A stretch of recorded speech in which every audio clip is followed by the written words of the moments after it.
Eu vou aqui hoje, o Alexandre me passou a coordenação da mesa, que organizamos junto ao Bruno Cava. Então, estamos no âmbito, aqui era coisa formal, estamos no âmbito do segundo Seminário Internacional Direito, Política e Literatura, Fronteiras do Humano, Fronteiras da Democracia, que é organizado pelo Departamento de Direito da UERJ, o Laboratório Pragmatismos, em parceria. Aí eu estou indo rapidamente com o Laboratório Moitará e a TEC da UFRJ. Então, hoje, e apoio da CAPES, aí eu fiz toda a minha tarefa burocrática de introduzir o marco institucional, e hoje nós temos como convidado e palestrante o professor Paulo Arantes, de São Paulo. Organizamos essa palestra, a apresentação do professor Paulo, em torno desse título que é Ideologia Francesa e Italian Theory. Na realidade, o Paulo Arantes tem um livro publicado sobre esse tema. Quando pensamos em convidar o professor Paulo Arantes para essa apresentação, que ele aceitou muito gentilmente, pensamos em fazer essa brincadeira entre ideologia francesa e teoria italiana. Então, hoje, embora a gente, na realidade, não... no formato que nós temos, não vai dar para fazer efetivamente essa brincadeira, entre aspas, eu vou passar rapidamente a palavra ao Bruno Cava para ele introduzir um pouquinho essa provocação, mesmo que depois, na realidade, a nossa palestra seja a partir a nossa palestra, a palestra seja do Paulo Arantes sobre ideologia francesa. Então, o Bruno vai fazer uma pequena introdução e depois vamos ter a palestra do Paulo. Boa noite a todos. Então, sem mais delongas, né, para a gente não perder a oportunidade aqui de ouvir o Paulo diretamente, eu queria só introduzir o livro, né, que é esse livro aqui, que foi publicado este ano, que se chama Formação e Desconstrução, uma visita ao Museu da Ideologia Francesa, cujo autor é o professor Paulo Arantes, que dispensa apresentações, não farei apresentação do currículo do professor. E esse livro ele reúne textos que foram escritos entre 1991 e 1994, ou seja, na época do período do Collor, ali, depois do impeachment de 92, com o governo de Itamar Franco. Em termos globais, era a derrocada, né, do Império Soviético, a Guerra do Golfo, as reformas, o início das reformas liberais depois da repressão de Tiananmen na China. E tem um pós-fácil no livro, escrito por um outro pesquisador, que é o Giovanni Zanotti, da teoria crítica também, da mesma, digamos assim, essa filiação teórica mais ampla, que abrange a Escola de Frankfurt, como também o Lukács. E, obviamente, o pós-fácil, ele não dá conta, né? Ele é um texto, não tem como dar conta, né, de uma atualização, por assim dizer, um adornamento dessas ideias que são de 30 anos atrás, né? Seriam necessários outros livros para uma seriação apropriada de todas essas ideias de como a ideologia francesa, nos seus zigue-zagues, nos seus meandros, elas alcançam, né, desagam na atualidade. Então, esse pós-fácil é meramente uma, digamos assim, uma perspectiva de como seria essa continuação dessa seriação das ideias. E por isso mesmo o livro ele é um sucesso absoluto, né, em termos de provocação de debate, apesar de ser intempestivo, né, inatual, mas talvez justamente por isso ele acabe provocando, né, uma série de apreensões, uma série de provocações ao debate, ao pensamento. Em particular, desperta, né, essa discussão sobre o que aconteceu, quais foram os capítulos seguintes, né, as temporadas seguintes da ideologia francesa, inclusive entre o nosso campo. Eu estou falando da Uninômade, da Universidade Nômade, o Giuseppe, eu, a Alexandra, a Bárbara e tantos outros que participamos da rede. Começamos a discutir as ideias italianas também, e a própria ideia de uma ideologia italiana, um pouco embasado nessa pegada da ideologia francesa do Paulo Arantes. Nós sabemos que a ideologia francesa está inscrita num programa de pesquisa de enorme fôlego do professor, E quem explorar a sua obra vai ver que é uma espécie de decátulo filosófico, né? Você faz um exame pormenorizado da experiência intelectual, muito com base, né? O ponto de partida são 2 livros de Marx e Engels, escritos ainda na década de 1840, que é a ideologia alemã, né? Onde justamente aparece a ideologia propriamente nacional, essa ideia de uma ideologia nacional que Marx escreve, porque a ideologia não é só uma ideologia no sentido genérico, no sentido de uma ideologia como apenas uma falsa consciência do capitalismo, mas sim uma ideologia alemã, né? E daí que vai vir a ideologia francesa, e por isso que nós estamos começando agora, a partir desse livro, a discutir a ideologia italiana, né? Tem esse mesmo sentido o título do livro de Marx, assim como a Sagrada Família, que fala sobre, né, o São Bruno Bauer, né, São Feuerbach e o São Stirner, que é aquela revolta contra o sagrado, contra os valores, deixando de lado, portanto, a crítica materialista do estado das coisas, e que exigiria um programa político revolucionário e não simplesmente uma revolta contra o sagrado. Então, dessa crítica que é feita por Marx a Stirner, também deriva toda uma linha que vai criticar aí uma multidão de autores até chegar na ideologia francesa. Poderíamos citar Haroldo de Campos, né, aquela discussão nos anos 80, ao redor do livro Sequestro do Barroco, final dos anos 80, que também prolonga uma famosa querela entre o Roberto Schwarz e o Caetano Veloso, mas agora com o Haroldo de Campos. Também o Gerhard Lebrun, que seria o intérprete dessa virada da ideologia francesa para o pensamento de 1980, dos novos filósofos, que acabou se tornando a base do neo-humanismo da União Europeia, já nos anos 90, mas também, mais recentemente, essas críticas feitas pelo Paulo à ação Foucault, a ação Deleuze, a ação Derrida e assim por diante.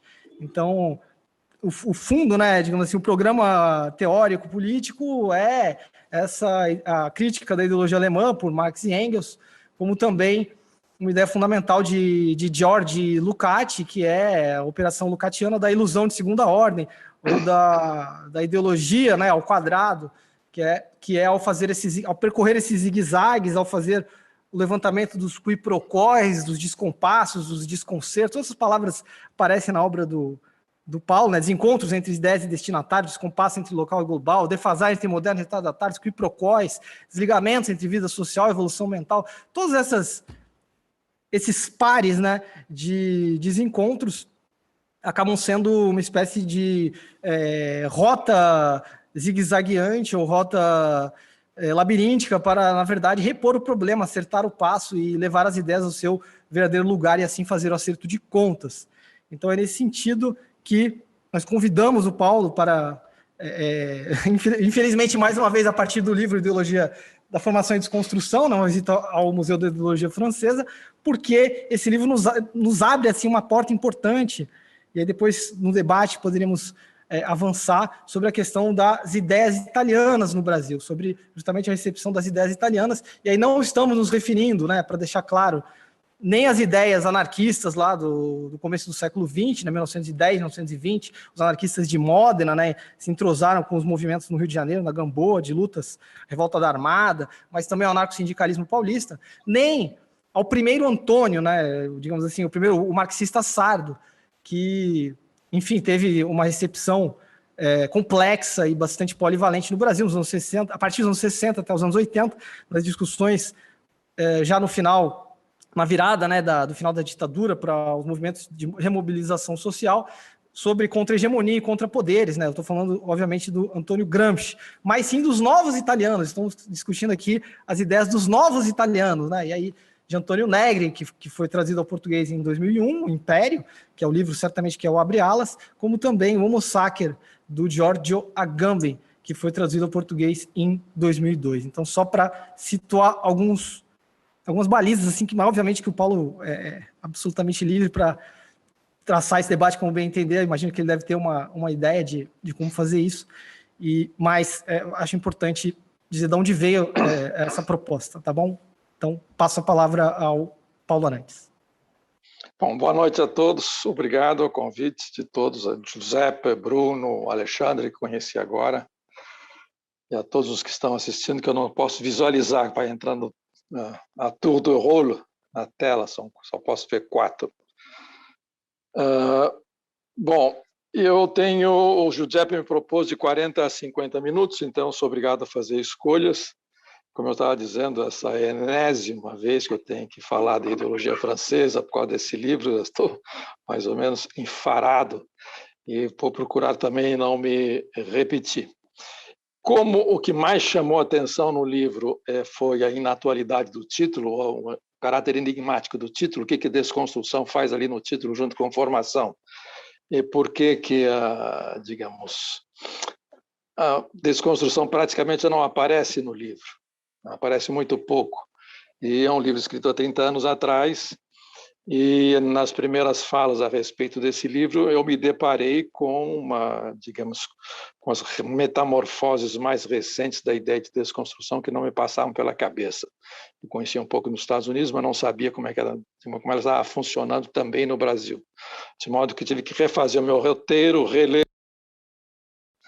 Bom, eu vou me concentrar na questão da desconstrução, que, a meu ver, das poucas fora a biopolítica do Foucault, é a que mais sobrevive nesse momento, sobretudo porque ela entrou na política identitária americana e brasileira e mundial. Bom, eu vou me focar em três aspectos, nesses 40, 50 minutos, três aspectos da desconstrução francesa. Vou tentar caracterizá-la em três momentos, três perfis. Eu vou tentar muito rapidamente, porque eu disponho de poucos minutos, eu vou tentar compreendê-la como uma narração. A desconstrução é uma narração, a desconstrução como um diagnóstico de época e a desconstrução como um acontecimento que se dá no mundo, que acontece no mundo e que, portanto, pode ser entendida de maneira processual, como uma intervenção, uma coisa que acontece no mundo. Bom, começo pela primeira. A desconstrução como uma narração. Tudo isso porque, bom, eu sou obrigado a escolher uma desses perfis. Eu estava lendo outro dia uma enésima biografia do Derrida, e o americano, para variar, e ele tinha rolado, acho que umas 15 ou 20 definições de desconstrução. Nenhuma delas me interessava, mas em todas as razoáveis. Então, vou escolhi três. Começo pela primeira, como narração. É uma narração. Nessa narração, eu tenho que fazer um pequeno detour pela filosofia francesa, para entendê-la como essa narração, e essa narração não nasceu na França. Já vou explicar por quê. E o centro, o foco, o personagem dessa narração, pela qual eu entendo a desconstrução nesse momento, por esse aspecto, o foco é um personagem um tanto abstruso, um tanto abstrato, chamado metafísica. E metafísica mudou na França e depois no resto do mundo. Na França, ela mudou duas vezes de função. Ela entra no vocabulário filosófico e intelectual francês no imediato pós-guerra, com uma conotação positiva. E depois ela se eclipsa, uns 10, 15 anos depois, e reentra em cena com uma conotação negativa. É disso que eu quero falar. A primeira grande aparição da desconstrução na França aparece como le métaphysique. Le métaphysique aparece no vocabulário filosófico francês, intelectual francês, no início dos anos 50, sobretudo nos ensaios do Sartre ou do Merleau-Ponty. E, bom, já antecipando, significa, eu estou dizendo o seguinte: essa Le Métaphysique aparece graças à fenomenologia alemã, graças ao Heidegger e ao Husserl. Isto é, o desembarque da fenomenologia alemã no imediato avant-guerra e pós-guerra na França, ele provoca uma destranscendentalização da filosofia francesa. No caso, significa o seguinte: ela deixa de ser uma teoria do conhecimento, uma epistemologia, uma filosofia da ciência, uma teoria da consciência, e passa a ser uma coisa diferente. Ela passa a se ocupar de matérias até então, avessas à filosofia, heteróclitas, como romance, como psicologia, como cinema, como política e faits divers, conjunturas e por aí vai. E os filósofos franceses, naquele momento, que são basicamente a geração pós-moderna, estão interessados em desentranhar o metafísico no homem. O Metafísico no Homem é um título de um ensaio do Merleau-Ponty, publicado em 46, no Sang et non Sang. E o Metafísico no Homem também é uma variante desse título, é uma resenha de um romance da Simone de Beauvoir, L'Invité. E a metafísica não é um encadeamento de ideias abstratas que tratam dos temas clássicos da metafísica desde o século XVI ou XVII, Deus, a alma e o mundo, mas tratam de ideias encarnadas em personagens, em existências. É isso que interessa ser detectado no metafísico, portanto, com uma entrada royal, uma entrada real nos assuntos que importavam naquele momento de reconstrução europeia, uma vez derrotado militarmente o nazifascismo. É assim que o Metaphysique é tratado por esses autores como Camus, como Sartre, como Merleau-Ponty e por aí afora. Essa é a primeira entrada em cena desse Metaphysique. Bom, há alguns anos, e, portanto, aparece, inclusive, nos anos 60, na Dialética Negativa do Adorno, no último capítulo, tem uma meditação sobre a metafísica. É nesse espírito ainda. Portanto, a metafísica é algo de positivo, algo que deve ser buscado, é algo que permite transcender, ultrapassar a nossa condição e desentranhar aquilo que importa na realidade humana. E, portanto, ela tem mais ou menos uma espécie de similitude com algo como o humanismo. Quando Sartre faz aquela famosa conferência, o existencialismo é um humanismo, em 1945, tinha gente saindo pelo ladrão, era justamente o existencialismo também é uma metafísica, é um pensamento metafísico porque é humanista. Isto, para nós, 50 anos depois, é uma enormidade. Ninguém imaginava que se pudesse se entender metafísica nesse sentido, e que tem a ver com a fenomenologia e essa destranscendentalização da filosofia, que para os franceses era uma ruptura com o espiritualismo anterior da filosofia universitária. Bom, esse é o primeiro ponto. 10 anos depois, a metafísica cai em desgraça e passa a ser sinônimo justamente do seu contrário, daquilo que deve ser destruído, daquilo que deve ser desmontado, daquilo que deve ser abatido, daquilo que deve ser desmistificado, daquilo que deve ser posto de cabeça para baixo, em suma, aquilo que deve ser desconstruído. Ora, isto significa que é a segunda vez que o Heidegger está entrando na França. Até então, Le Métaphysique era o Heidegger do Ser e o Tempo, era o Heidegger discípulo do Husserl, era o Heidegger fenomenólogo, era o Heidegger do homem solitário, heróico, que caminhava para a morte, destinado à morte. Era essa a primeira acepção da metafísica. A partir de um certo momento, curiosamente, embora seja na mesma época, mas ela será lida com 10 anos de atraso, pelo menos, em 46, há um texto canônico do heideggerianismo que é importado e que desembarca na França, chama-se a Carta sobre o Humanismo do Heidegger, dirigido a um antigo coronel da resistência chamado Jean Beaufret. Essa carta sobre o humanismo do Heidegger é que vai ditar uma nova transformação da filosofia francesa e uma ruptura com o seu passado imediato de pós-guerra, que era uma espécie de continuidade da resistência. Tanto é que o existencialismo, por vezes, pelos seus detratores, era chamado de resistencialismo. Bom, a partir de um certo momento, a carta sobre o humanismo do Heidegger passa a ser o novo evangelho da nova filosofia francesa, aos que se referem a ela diretamente e aos que se referem a ela tentando escamoteá-la ou camuflá-la, para esconder um pouco a fonte. Mas a fonte é o segundo Heidegger. E o segundo Heidegger que deu uma reviravolta nos anos cruciais. Entre 33, isto é, o seu reitorado nacional-socialista em Freiburg, depois da sua caída em desgraça, os seus 10 anos de escrita durante a guerra até o fim da guerra. Essa carta sobre o humanismo é uma súmula do itinerário heideggeriano nesses 10 anos de nacional-socialismo vigente e depois de guerra. Um ano depois da guerra, ele responde ao Beaufret como se nada tivesse acontecido, como se ele tivesse dado uma viravolta. E essa viravolta, essa narração feita pelo Heidegger, resumida na Carta sobre o Humanismo, que é a base daquilo que nós vamos chamar, que eu estou chamando de desconstrução como narração.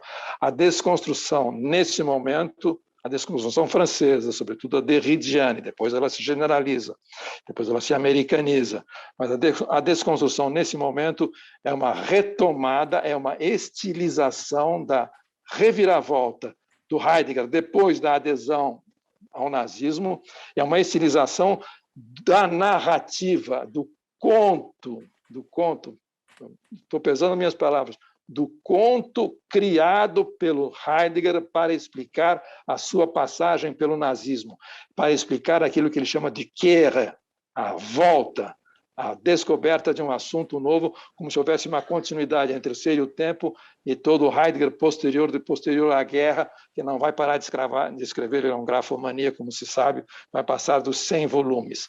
Ora, esse conto criado pelo Heidegger para justificar a sua adesão ao nazismo, é que será resumido, estilizado na Carta sobre o Humanismo e que será retomado pelo Derrida.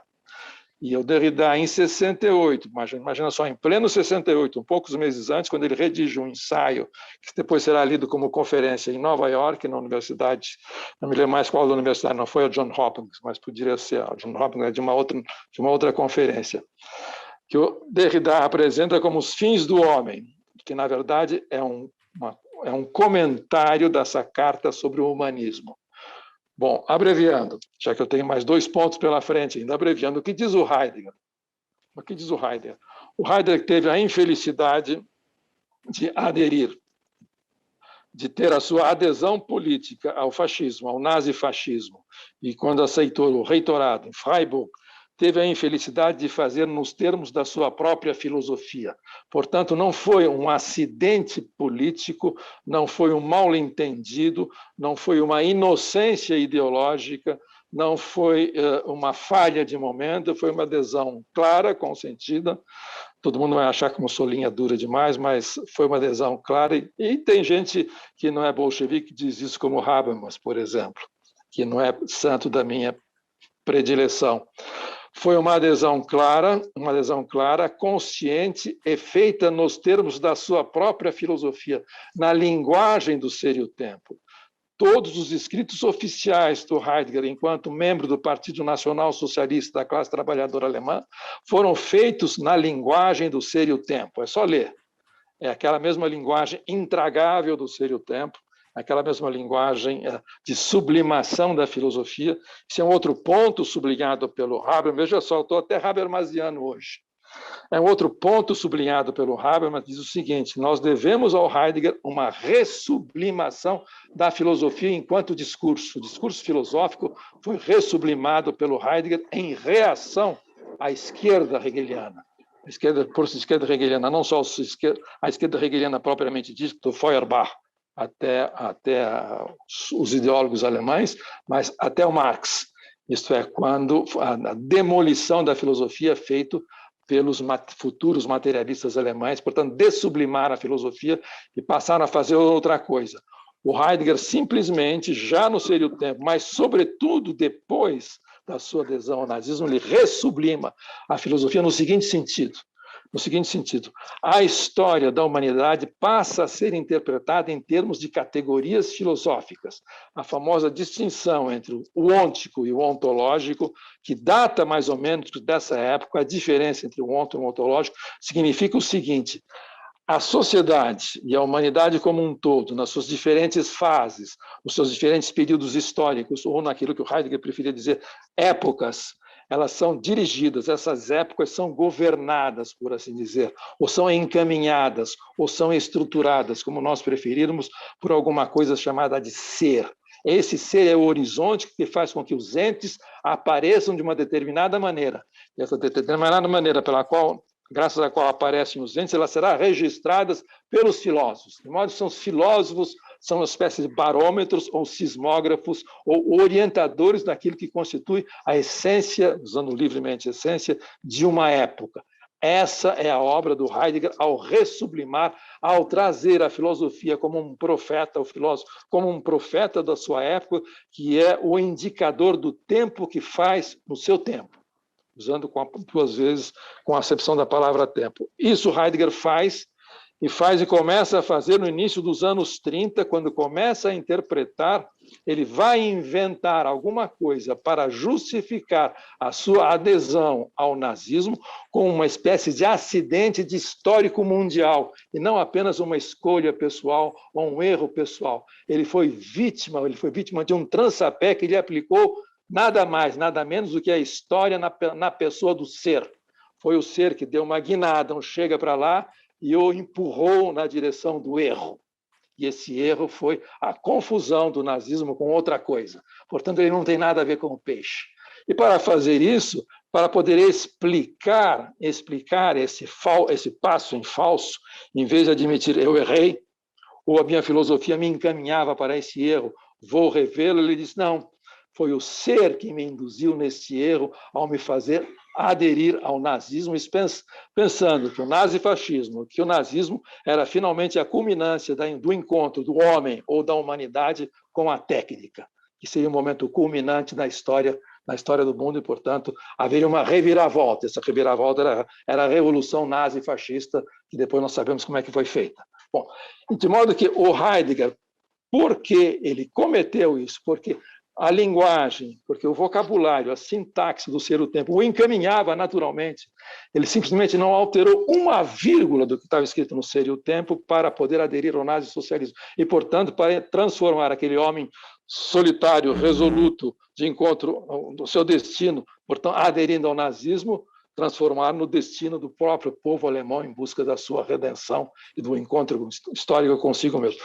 Como ele fez isso no próprio vocabulário da filosofia dele, ele foi obrigado a, no próprio vocabulário, inventar uma peripécia que tem o seguinte sentido: essa peripécia é alguma coisa. Se nós formos acompanhar os 10 anos de produção do Heidegger, dos anos de 33 até 40, 45, são os cursos que ele dá, os seminários, e, sobretudo, nos 2 volumes, são quase 1000 páginas, em que ele acerta as contas com Nietzsche, nós vamos encontrar os andaimes de uma coisa que ele inventou. Ele inventou uma coisa chamada a história do ser. Essa história do ser, que para nós seria uma mitologia pessoal, transformou-se num sistema filosófico em que o destino da humanidade é retratado, e no meio disso, como uma nota de rodapé, o pobre Martin, da Floresta Negra, de Messerkirch, estava lá enrolado pelo ser que se retraiu e deixou a sós diante daquele acontecimento histórico que foi o nazi-socialismo. Essa história do ser ele conta pela seguinte razão. Aí todos os créditos devem ser dados. O Habermas quase chegou perto disso, mas faltou alguma coisa.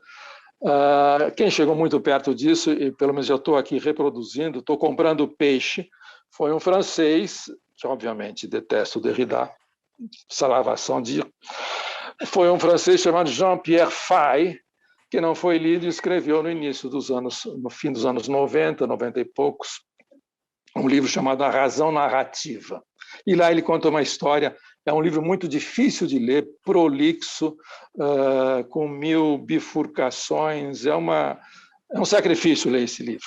Mas aí ele conta o seguinte: como é que o Heidegger, depois de nomeado, se parece fofoca, mas não é. O Heidegger tentou dizer que será fofoca, mas não era, não. E o Jean-Pierre Faye decifrou o enigma e disse como é que foi inventada a história do ser. E essa história depois do ser será comprada pelo senhor Jacques Derrida e vendida como desconstrução, dizendo que ele usou a palavra desconstrução para não usar destruição ou abal, porque era muito destrutivo, muito negativo. Os franceses não iam gostar disso, mas exatamente a mesma coisa. Bom, o que diz o Jean-Pierre Faye? Ele diz o seguinte: logo depois de nomeado reitor em Freiburg, e de ter feito todas aquelas cartas, todas aquelas declarações de amor ao Terceiro Reich, e mostrando sobre o destino histórico, a verdade intrínseca do Terceiro Reich, até 1935 ele dizia essas coisas. ele foi por, digamos, ciumelas acadêmicas, por a briga entre gangsters. Os nazis eram gangsters. É bom saber isso, porque nós estamos fazendo essa experiência no Brasil atualmente. Não por acaso são gangsters que estão aqui nos governando. Essa briga entre gangsters, um reitor acho que era Heidelberg, chamado Ernst Krieg, não gostou muito do fato do Heidegger ser entronizado como o filósofo do nacionalsocialismo. E diz o seguinte: o filósofo do nacionalsocialismo sou eu, Ernst Krieg, que dirigiu uma revista de filosofia na Alemanha e começou a atacar o Heidegger. Em que termos ele atacava o Heidegger? Tudo segundo Jean-Pierre Fay. Em que termos ele atacava o Heidegger? Dizendo o seguinte: o Heidegger, na verdade, é um literato, e um literato judeu. Por quê? Porque a filosofia do Heidegger é estritamente individualista. Ele inventou uma coisa chamada Dasein, que é a expressão acabada do individualismo. Esse Dasein oscila entre a morte e o nada, a angústia, e, portanto, a preleção do Heidegger, chamado O que é a Metafísica, de 29, é uma introdução ao niilismo e ao nada. Ele reintroduz o nada como um problema real, porque existe o nada, porque existe o ser e não o nada. Ele responde ao Bergson, de certa maneira, dizendo: se o nada existe, o nada nadifica, o nada é a condição desse sujeito solitário que caminha na direção da morte. É niilista. Portanto, é um filósofo niilista que, portanto, faz parte da Judenliteratur, do individualismo, e que caminha na direção do nada, e, portanto, deve ser banido e não pode ser considerado o filósofo oficial do nacionalsocialismo, que sou eu, Ernst Krieg. Ora, o Heidegger vai passar 10 anos respondendo a essa objeção. Segundo o Ernst Krieg, essa caminhada nihilista do sujeito solitário em direção à morte, na verdade, é uma entronização do nihilismo, já como havia sido diagnosticado pelo Nietzsche, como sendo a culminação da sociedade ocidental liberal. Isto é, coisas de liberais, judeus, capitalistas e assim por diante. Portanto, nada a ver com a vanguarda nacional-socialista. De modo que o Heidegger era simplesmente o filósofo desse niilismo liberal, que era a culminação da sociedade ocidental com a qual o nazismo estava rompendo. A revolução nazi era justamente isso. E, portanto, ele, Krieg, era o filósofo do nacionalsocialismo e não esse equívoco chamado Martin Heidegger. Bom, o Heidegger não deixou barato. Durante 10 anos, e essa é a façanha do Jean-Pierre Fay, ele decifrou texto por texto, metáfora por metáfora, alusão por alusão, elipse por elipse, mudança no vocabulário por mudança no vocabulário, como é que o Heidegger, que nunca havia pensado nessas coisas, foi mudando a argumentação do Krieg, no sentido de dizer que essa culminância nihilista, aos poucos vai se metamorfoseando e será pouco antes do fim da guerra, o Heidegger vai decretar que essa culminância nihilista tem que ver com a história da metafísica, é a metafísica em pessoa, e essa metafísica nihilista é o fascismo. Portanto, veja só, é uma história do ser, uma história do esquecimento do ser, é uma história centrada num sujeito, esse sujeito armado por um dispositivo chamado técnica, que vai culminar antes, no Krieg, era o liberalismo. Ele está justificando essa passagem em termos de uma história do ser. E, num determinado momento, essa história do ser dá mais um passo e culmina no nazismo, que ele coloca no mesmo plano entre aquilo que ele chama de americanismo nessa época, já no início dos anos 40, quando a guerra já estava decidida, e comunismo. São 3 modalidades da civilização, da técnica, que, portanto, boa coisa não há de dar. Então, ele nivela e, ao terminar a guerra, ele se converteu, graças à história do ser, num crítico feroz deste equívoco histórico chamado nazismo. E essa é a história do ser. Portanto, essa história do ser culmina na condenação da metafísica como um humanismo, porque o centro, o pivô desta virada é a ideia de homem como sujeito soberano que subjuga o mundo e adjacências através de uma coisa chamada, de um dispositivo que ele chama Gestell, que é a técnica. Com isso, ele sai da guerra como o grande crítico da civilização ocidental, que é um esquecimento do ser, portanto, há uma história do ser que, num determinado momento, levou um trançapé deste mesmo ser e aderiu ao nazismo, porque era o erro era o ser que havia se ocultado e do qual nós havíamos esquecido. Nos esquecido desde o tempo de Parmênides até o Nietzsche.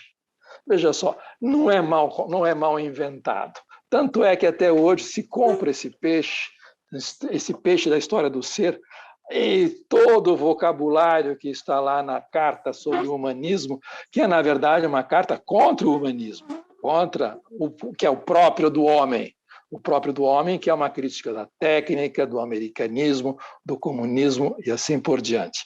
Ora, é essa história que o Heidegger conta e resume na Carta sobre o Humanismo, endereçada simbolicamente ao Jean Beaufret, que é justamente o que se chama de desconstrução. A desconstrução é mostrar como é que a metafísica foi, entre aspas, construída em cima deste esquecimento. Bom, começamos a fazer as substituições. Onde existe presença, vamos colocar a voz. Onde existe uma outra coisa, vamos colocar o traço, a escrita e assim por diante. E nós teremos uma adaptação francesa dessa história do ser chamada desconstrução. Bom, e por aí eu fico na primeira caracterização da desconstrução.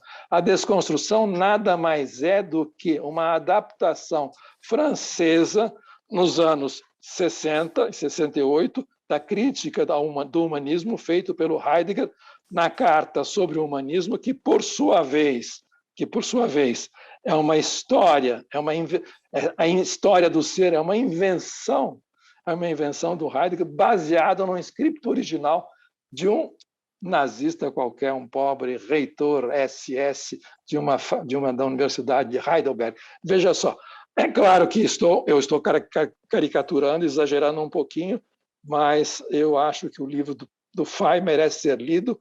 Ele foi resenhado por um americano.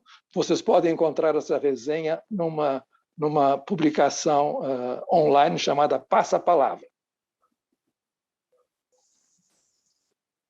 E mostra qual a origem, por que o Heidegger faz. O Heidegger não abandona a ideia de destruição da metafísica, tal como ela aparece no Ser e o Tempo, e continua a fazer essa desconstrução, essa abal, depois, a partir da crítica ao humanismo. O Derrida vai retomar essa carta nessa conferência de 68 em Nova York e vai fazer restrições ao Heidegger.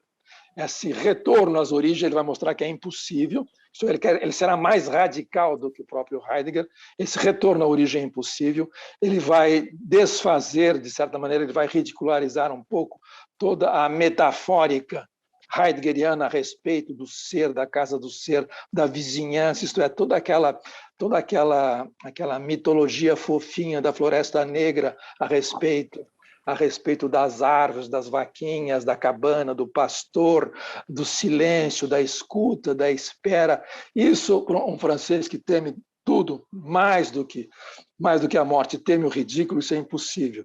Então, o Derrida vai substituir as vaquinhas do Heidegger nesse momento por outras coisas que nós vamos ver mais adiante, se eu chegar à terceira caracterização da desconstrução, que eu acho que não haverá tempo. Mas o primeiro ponto é isso. A desconstrução foi no seu período áureo. E esse período áureo dura até o fim dos anos 80, depois há uma segunda maneira. O Derrida também terá o seu quer, a sua reviravolta, a maneira do Heidegger.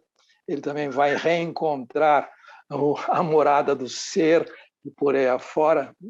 Vocês conhecem, é uma segunda maneira. Eu estou talvez um pouco exasperado com elas pela 7ª vez sendo obrigado a falar desse assunto, mas eu acho que é um pouco, não é inteiramente falso. Bom, então, é uma narração. É uma narração, e essa narração pode ser minuciosamente construída. Ela foi feita, em parte, pelo Habermas. Eu não sou habermasiano, veja só, no capítulo dedicado ao Heidegger, no Discurso Filosófico da Modernidade, que é muito bom. É muito bom. É a primeira vez, foi a primeira vez, um livro de 86, foi a primeira vez que na Alemanha se conta a verdade a respeito da conversão do Heidegger ao nazismo. Não foi nem um acidente, nem um caso pensado de, digamos, programação ideológica. Bom, voltando. Com isso, eu passo à segunda caracterização do que é a desconstrução. A desconstrução é um diagnóstico de época. É um diagnóstico de época, e de que época ela é esse diagnóstico, que época ela define como tal, é da era nuclear. Está num artigo publicado. Essa definição está perdida num artigo que do pouco que eu andei pesquisando a respeito, é pouco comentado pelos derridadianos. Eu já citei numa live, e agora posso citar também, assim, como gato sob brases a golpes de machado, posso citar com um pouquinho mais devagar, ainda tenho acho que 15 minutos nas minhas contas. Essa foi publicada em 1884 numa revista chamada Diacritics, que promoveu um seminário de verão, em 1984, sobre aquilo que os americanos chamavam de nuclear criticism, a crítica do pensamento nuclear ou da estratégia nuclear. Um dos pontos desse nuclear criticism era a relação entre discurso, qual a relação entre o discurso e o seu referente na era nuclear. E o Derrida foi convidado e enfiou lá a sua colher de pau.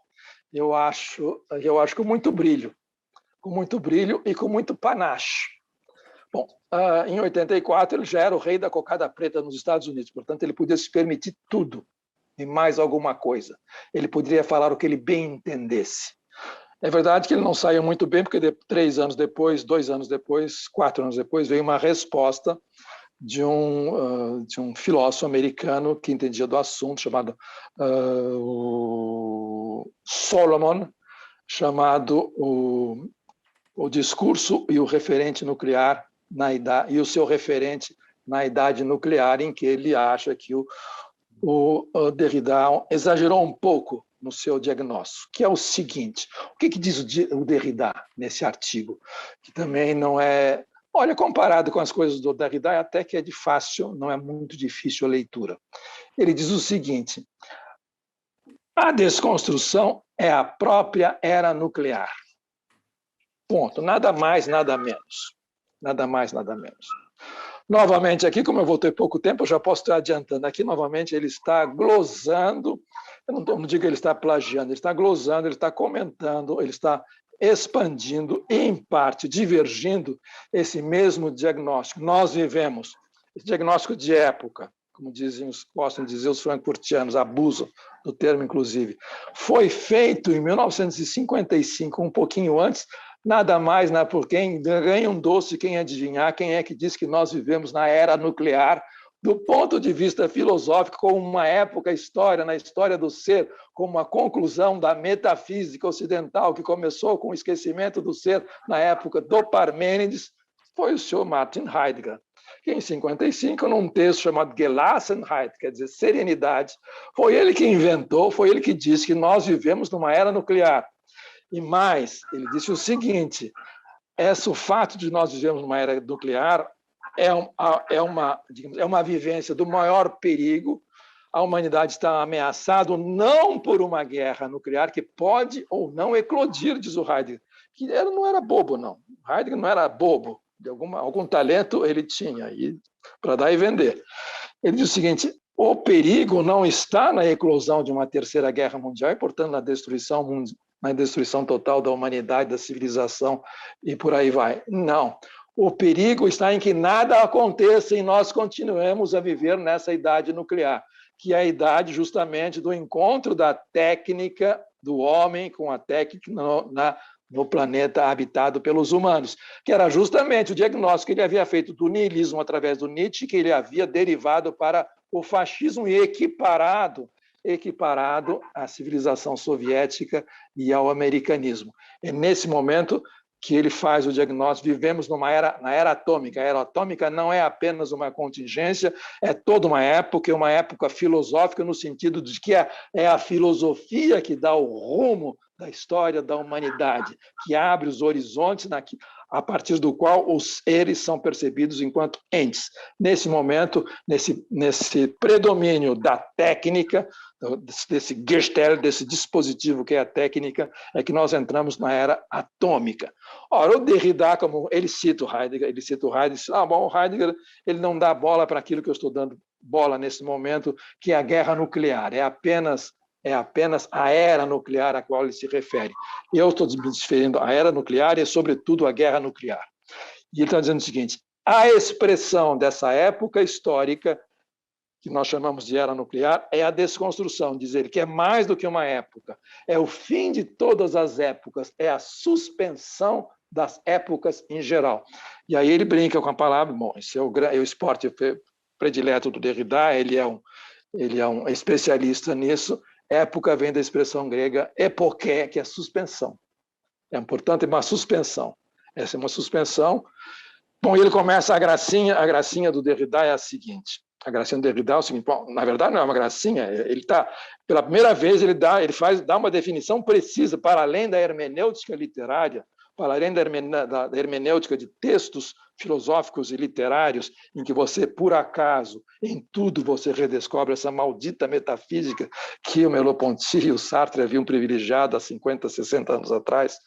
Pela primeira vez, ele dá uma definição precisa. A desconstrução é a teoria filosófica, o conceito filosófico, é a transposição conceitual da era nuclear, e mais do que a era nuclear, é a transposição conceitual da guerra nuclear, cuja especificidade é uma espécie de aura, uma aura bastarda, ela só existe uma vez. O que caracteriza a guerra nuclear é a sua unicidade. Uma vez deflagrada, ela é a última. Não haverá mais guerra nuclear. Ela é a última. Bom, o ponto de Derrida nesse momento é dizer, a desconstrução é alguma coisa que vem preparando todas aquelas estruturas que são objetos que serão destruídas inapelavelmente por um conflito, por uma guerra nuclear. Primeiro ponto, ele começa a dizer o seguinte: primeiro, a guerra nuclear não existe. A guerra nuclear não existe porque nós sabemos, apenas 2 bombas foram despejadas sobre o infeliz Japão, mas a guerra enquanto tal, enquanto uma troca de artefatos nucleares, até agora ela não existiu. Portanto, a expressão guerra nuclear não tem referente. Ela é apenas um discurso. E sendo apenas um discurso, é apenas um discurso estratégico. É apenas um discurso estratégico, ele não é bobo, veja só. Como o Eisenhower, apenas um discurso estratégico de legitimação da produção de artefatos nucleares, de mísseis, de armazéns, de silos nucleares, de parte a parte, durante a Guerra Fria. E, portanto, ele é objeto de um debate estratégico estritamente discursivo. E, portanto, numa reunião de experts em guerra nuclear, como essa que nós estamos realizando agora nesse seminário promovido pela revista Diacritics, o expert por excelência para dissertar sobre a corrida armamentista, que é um fato da realidade. Mas esse fato da realidade ele é acessado pelo quê? Por um discurso estratégico. E, portanto, a era nuclear nada mais é do que um efeito retórico.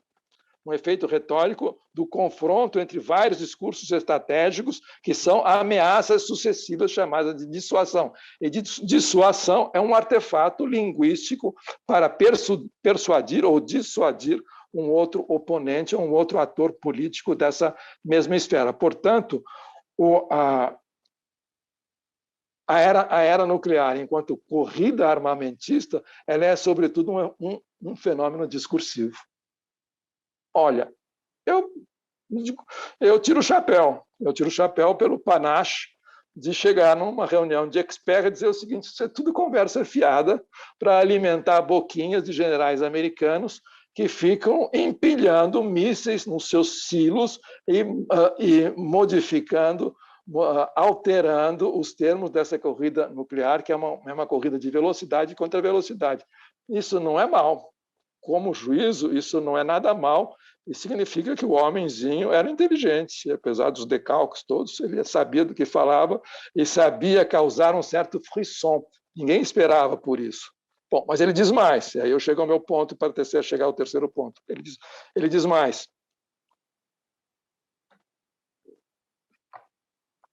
A era nuclear é não só o tempo da desconstrução, e, portanto, nós temos aí a verdadeira idade da desconstrução.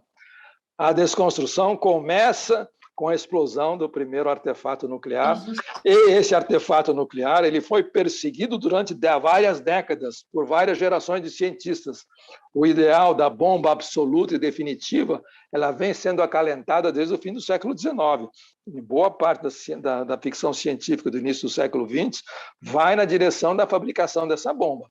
De modo que, quando chegam a primeira fissura nuclear em 42 na Universidade de Chicago, era como a conclusão de toda essa literatura de ficção científica.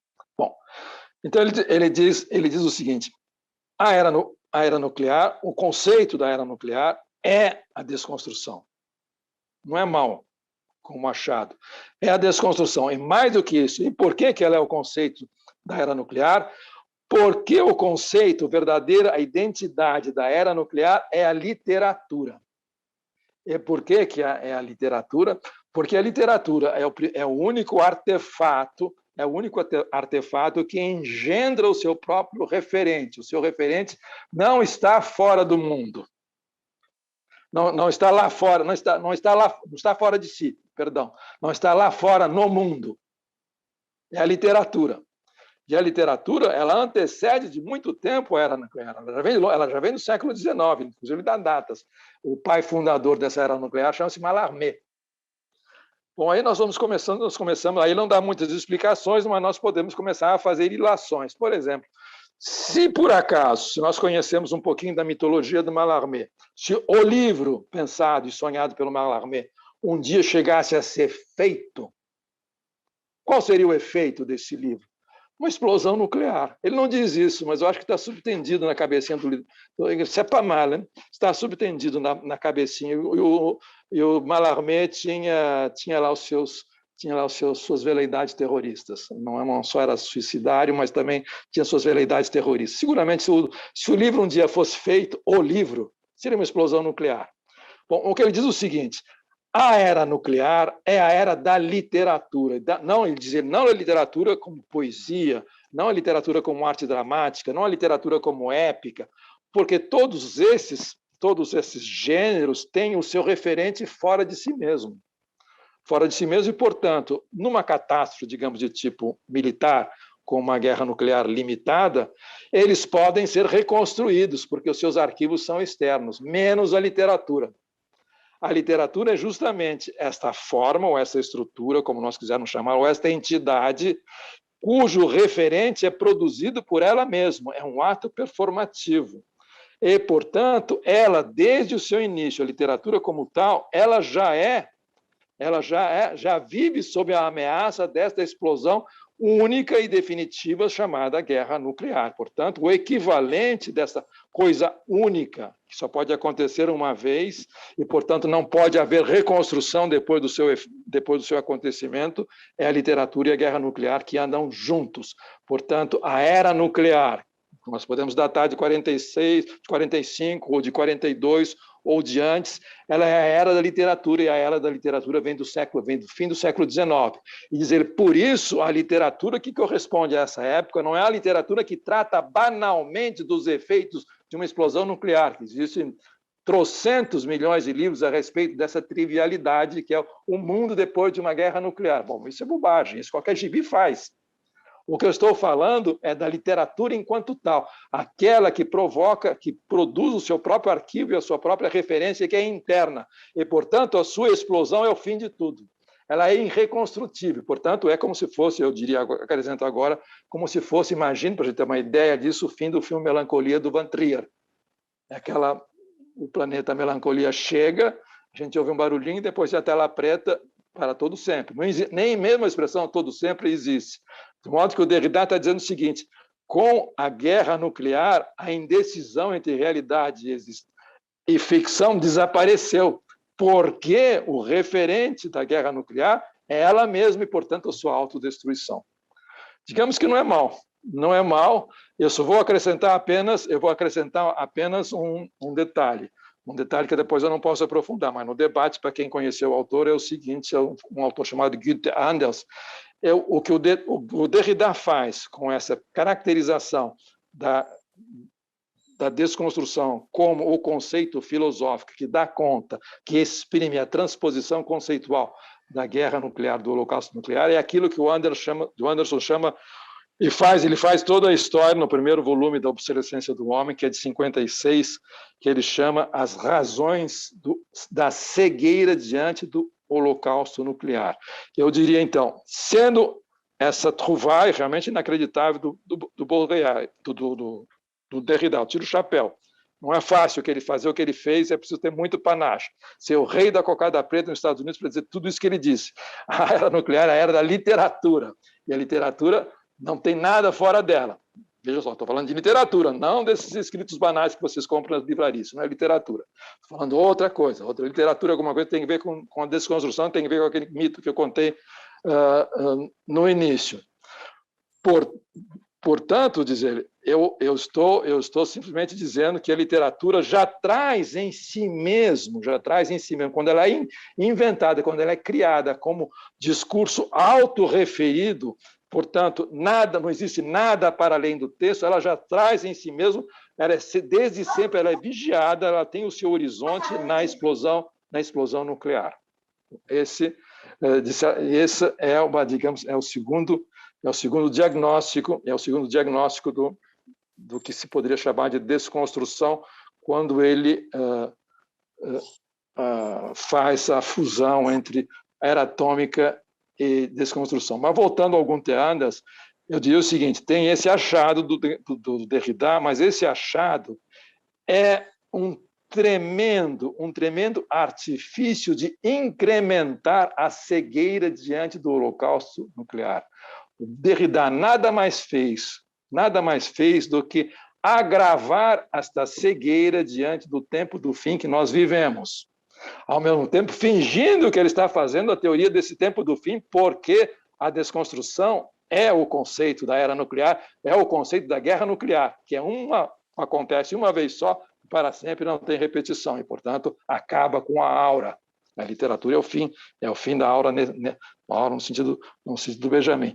Portanto, a explicação do esqueminha do Derrida nós podemos encontrar, entre outras coisas, não só isso, no esquema do Günther Anders, que faz desde da bomba de Hiroshima e Nagasaki, que vieram como desmancha-prazer da humanidade reencontrada com si mesmo depois da derrota do nazifascismo, a bomba veio atrapalhar todos os nossos esquemas de felicidade e vida normal que nós iríamos reencontrar depois da guerra. E nem temos que pensar nessa coisa chamada bomba. Portanto, é melhor não pensar nela. Essa é a primeira constatação do Günther. Então, é melhor não pensar nela. E ele vai fazer uma teoria da tecnologia, e como a tecnologia é justamente esse poder autônomo, autorreferido, que vai, de certa maneira, se responsabilizando pelo desaparecimento de alguma coisa chamada mundo. E é esse desaparecimento do mundo que acarreta a cegueira diante do holocausto nuclear.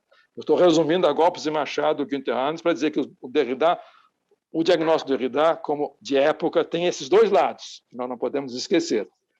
Ele é um tremendo argumento a favor da cegueira diante do holocausto nuclear, tanto é que ele terminou a conferência e foi tomar chá com os amigos, depois foi dar os seminários dele na universidade e passar a sua temporada nos Estados Unidos. Estava nem aí. E, por outro lado, é uma definição pertinente que faz pensar na maneira pela qual você imagina que isso vem da vanguarda histórica, os surrealistas eram experts nisso. Você imagina artefatos que se auto-implodem, se explodem, e são feitos para explodir. Depois virou banalidade, até o Basquiat faz isso com os quadros dele. Você compra os quadros, no meio do leilão, o quadro vai desaparecendo. Aí virou banalidade, virou mercadoria, como sempre foi. Bom, e a última caracterização Agora eu chego dos meus 50 minutos. Vou peço ao Não tem Giuseppe problema. Pode. 10 minutos de acréscimo. Acréscimo não é prorrogação, é acréscimo. Prorrogação seria um outro jogo com o primeiro e segundo tempo. É acréscimo. Exato. E a terceira caracterização da desconstrução seria a desconstrução como um acontecimento do mundo. Ele usa essa expressão. Quem me lembrou essa expressão foi a professora de filosofia da UFRJ, a professora Carla Rodrigues, cuja generosidade intelectual eu agradeço pela enésima vez.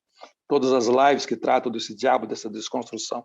Sou obrigado a agradecê-lo as suas dicas. Uma delas é dizer o seguinte, mas ela estava pensando em outra coisa, mas eu nunca descobri o que ela estava pensando, que a desconstrução ela só acontece no mundo do fim do mundo, na época do seu tempo do fim do mundo, mas não explicou de onde veio isso. E deve ainda essa explicação, eu não consegui achar. Mas a ideia de que a desconstrução acontece no mundo, ela disse, não sei se é minha, eu acho que está numa entrevista do Derrida, e eu acabei encontrando essa entrevista. É uma conversa com um professor inglês da Universidade de Sussex, o nome lá é Geoffrey qualquer coisa, coitado de Geoffrey, espero que ele não nos ouça, vou chamá-lo de qualquer coisa. Geoffrey, no Sussex, 97, eles estão falando do livro, o último livro recém-lançado do Derrida, A Política da Amizade. Ele já está na sua fase, na segunda fase da desconstrução, vamos chamá-lo com fase edificante, a desconstrução edificante. É a edificação da amizade, da hospitalidade, do dom, do perdão e por aí vai. Já está nessa fase. Aí ele diz que a desconstrução está acontecendo no mundo. Está acontecendo no mundo porque ela virou uma espécie de discurso contra a opressão. E nesse momento ele está falando da amizade, a desconstrução necessária, o desafio de se desconstruir a noção patriarcal de amizade e substituí-la por outra, que seria depois devidamente desconstruída. Nesse momento, ele diz que a desconstrução está acontecendo no mundo. Bom, mas não é isso que eu queria dizer. Eu queria dizer o seguinte, esse acontecimento no mundo da desconstrução já começa a ser, de certa maneira, sugerido pelo Derrida nessa virada para a segunda fase, que muitos acreditam não existir, mas eu acredito, é só ler os textos, é claro que é da água para o vinho. É da água para o vinho. E começam todos juntos, todos, Foucault, Derrida, todos descobrem a luminosidade do bem, do sujeito, da ética e assim por diante. Mas eu já estou avançando para provocar polêmica. Bom, como se o assunto não fosse suficientemente polêmico. Bom, nesse momento, vamos tomar aos pés da letra. De fato, a desconstrução não é uma hermenêutica. Não é apenas um jargão, como foi o heideggerianismo, segundo Adorno, era um jargão da autenticidade. É mais do que um jargão. Ele acontece no mundo, é um processo real. E ele não dá exemplos. Por exemplo, no Espectro de Marx, ele começa a dizer que a desconstrução, o sentimento da desconstrução, Raymond Williams chamaria de a estrutura de sentimento, chamada desconstrução, começa a pintar. Bom, aí ele começa, é claro que todo mundo racionaliza o seu passado. Ele diz, já no fim dos anos 50, alguma coisa que nós viríamos a chamar mais adiante de desconstrução já pintava, era muito fim. Era o fim da filosofia, era o fim do homem, era o início das ciências sociais, era o fim disso, era o fim daquilo, era o fim da literatura, o fim, tal como nós a conhecíamos, aparecia o novo romance por lá. Naquele momento, a desconstrução já despontava no horizonte. Não passa disso, mas, enfim, é uma ideia antiga, vem da virada dos anos 50 para os anos 60. Era um sentimento de geração. Mas, para variar, ele não entra em detalhes. Ele dá a dica e vai embora, sai correndo. E deixa a gente ruminando genealogias possíveis. Bom, mais adiante, no mesmo livro, Espectros de Marx, ele diz uma coisa, ele não refuta uma sugestão de um filósofo russo.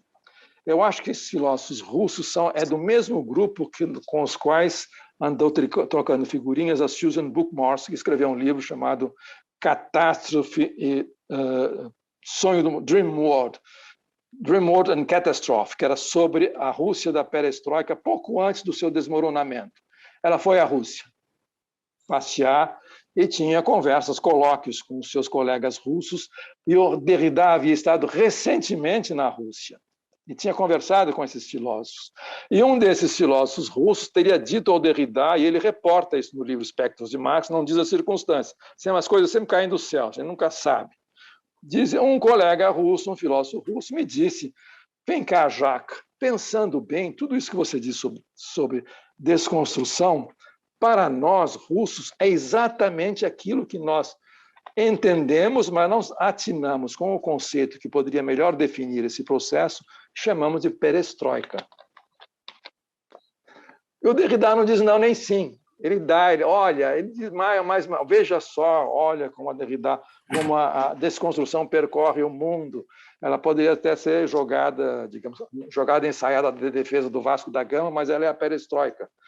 E ele diz, tá, tudo bem, pode ser a perestroika. E por que não? Por que não? Porque é um filósofo russo, profissional, que conhecia seu métier e, portanto, conhecia a filosofia francesa da sua época, conhecia o Derrida, tanto é que eles convidaram o Derrida para falar para eles na Rússia do Gorbachev. A Rússia que já estava o quê? Com a perestroika, segundo os chineses, serrando o galho no qual estavam sentados. Fizeram ao contrário do que nós fizemos com a nossa modernização, com a nossa reforma da economia de comando. Eles fizeram o contrário, eles começaram lá por cima e arrebentaram com a base. Eles começaram pela reforma política, começaram pela reforma da economia e bom, esqueceram o Partido Comunista. Bom, deu no que deu. Então, a perestroika, seria o caso de reestudar a perestroika, o mecanismo da perestroika, a iniciativa da perestroika, o tipo de providências que o Gorbachev e companhia, o Comitê Central naquela época, foi tomando, o tipo de galinho que eles foram cortando, no qual estávamos sentados, galinho por galinho, até que o edifício, em 91, desmoronou completamente, de modo que a desconstrução é um processo, sim, de desmonte de um sistema, de toda uma civilização, como foi a civilização soviética. O stalinismo é considerado por alguns teóricos como uma espécie de civilização estranha, exótica, mas era uma sociedade específica que foi desmontada não só pela glasnost, mas, sobretudo, pela perestroika, que deu com os burros na água. Essa reversão, vamos chamar de desconstrução, como se ele dissesse assim, nós, digamos, russos, soviéticos, que imaginavam uma era pós-soviética semelhante à social-democracia alemã, entre outras coisas, e também tinha a cantilena da liberdade de mercado, por aí vai, nós desconstruímos a União Soviética e chamamos isso de perestroika. Foi uma desconstrução, portanto, foi um processo real. Bom, com isso, eu não disse nada, eu apenas estou brincando com as palavras, estou aproximando palavras, estou aproximando processo. Existe uma literatura escrita sobre a perestroika. Por que não investigamos essa literatura chamada perestroika e não a comparemos com alguma coisa chamada de desconstrução, e inclusive usada pela extrema-direita? É necessário desconstruir, desmantelar o Estado administrativo. Dixit Steve Bannon. E nem naquela época devia estar jogando beisebol na periferia de Chicago, mas não vem ao caso. De modo que nós temos um ponto de referência muito específico para se pensar a desconstrução como um processo real. Bom, e aí eu chego no outro termo do meu título, que é a formação, e faço a seguinte observação. A perestroika de meados dos anos 80 coincide com alguma coisa análoga à desconstrução da perestroika que estava ocorrendo na outra periferia, na casa da periferia que nós conhecemos bem e que termina com o fim da ditadura, e com o fim da ditadura leva de cambulhada toda a estrutura social brasileira. Não é a ditadura não terminou apenas como um respiro político, ela terminou com a destruição do Brasil. Os militares entregaram um país destroçado, comido pela violência urbana e pela hiperinflação e pela corrupção. Eles inventaram a corrupção. Começou em Brasília, na construção de Brasília, e culminou nos megaprojetos dos militares. Eles entregaram, portanto, um país corrompido, violento, mais ignorante, destroçado do ponto de vista econômico, e desmoralizado pela hiperinflação e pelo desemprego que começava. Portanto, nós temos dos dois lados, nós tínhamos duas tentativas de se alcançar o núcleo orgânico. Uma antissistêmica, que era a soviética. Se elimina a classe dominante. Se elimina a classe dominante e o partido bolchevique, ou o partido stalinista, ou a nomenclatura, passa a exercer as funções de classe dominante. Esse processo antissistêmico por excelência, não há nenhuma relação, nenhum vaso comunicante entre comunismo e capitalismo, a não ser as relações corriqueiras de comércio internacional, ao contrário do que acontece hoje com Estados Unidos e China. Então, os dois, um está dentro do outro, de modo que a Guerra Fria que está aí é uma Guerra Fria completamente diferente da que nós conhecemos. Mas, digamos, a movida antissistêmica da União Soviética deu com os burros na água. Ela terminou por um colapso, um processo de modernização que tentava imitar o processo de modernização que se conhecia no capitalismo ocidental desde a Revolução Inglesa. Ora, nós estamos fazendo a mesma coisa, tentando emparelharmos com o centro orgânico através da modernização conduzida pelos militares, só que era uma modernização pró-sistêmica. Essas duas modernizações, a pró-sistêmica e a antissistêmica, convergiram no mesmo processo de desformação, ou de desconstrução, de interrupção, como querem os mais otimistas, daquilo que se chamava de construção nacional. Portanto, nós tivemos o equivalente, com um sinal trocado, porque nós éramos pró-sistema, nós éramos pró-mercado, nós éramos pró-núcleo orgânico do capitalismo, o capitalismo era o nosso modelo. Ela se deu ao mesmo tempo, vinha do mesmo lugar, da semiperiferia, de modo que construção e formação tem algo que ver se nós a adotarmos por esse prisma. E essa é a terceira acepção que eu tomei hoje, a palavra desconstrução. Acho que avancei. Obrigado, José, pelos 15 minutos de acréscimos. Chegamos aos 59 do segundo tempo, não fiz um gol, nem escorreguei na marca do pênalti.